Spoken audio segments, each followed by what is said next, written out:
Out here, one of my customers in Wisconsin, we've been seeing this with some farmers, and there's some strategy that could be involved for some of you guys that want to plant beans, but the deer hammer them out, especially in some smaller plots. This isn't a really large plot. This one here is probably 3/4 of an acre. But look at all the beans in here, and the deer and hammering it out. Yeah, if some of you guys catch a little there, you'll see there's actually a little hairy vetch.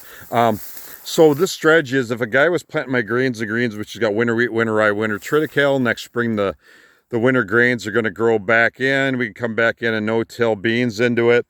What you could do is if you wanted to terminate when you spray to kill weeds on the beans, if you choose to do that, you could terminate the winter grains and then they won't get as tall, and yet you still have some organic matter that becomes residue and can help still reduce some of the deer refusal, which is what you're looking for. So again, there's like a pretty close to thick stand here. There is a few weeds, but again, it's natural weed suppression. So even if a guy wanted to be more natural, more organic, that's one strategy you can use. So again, you have two options. You can either spray with clethodim to kill the winter grains off early June, mid-June, or you could just leave it like this. And again, you also could have maybe an acre bean field. Half of it you could leave like this, and the other half you could be more traditional. You could be creative. You could experiment in that.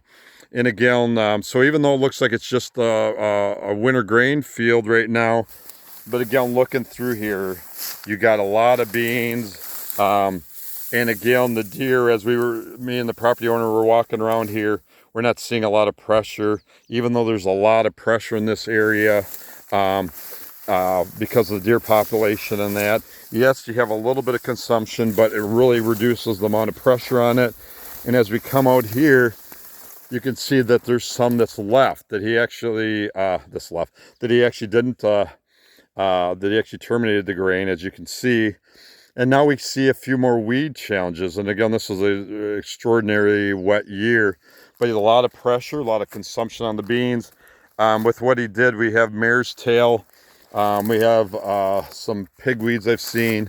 And so it doesn't look like as much. It's not nearly as tall, but again, deer really pressuring here. So, visualize some tricks to reduce the pressure, conventional type bean plot. And again, when we move out here, we actually got a, perennial plot on this edge. So something that you think about if you're doing regenerative food plotting, living roots, that's what you'd be seeing when you do something like I was just showing you out there. John O'Brien, Grand Prairie Outdoors.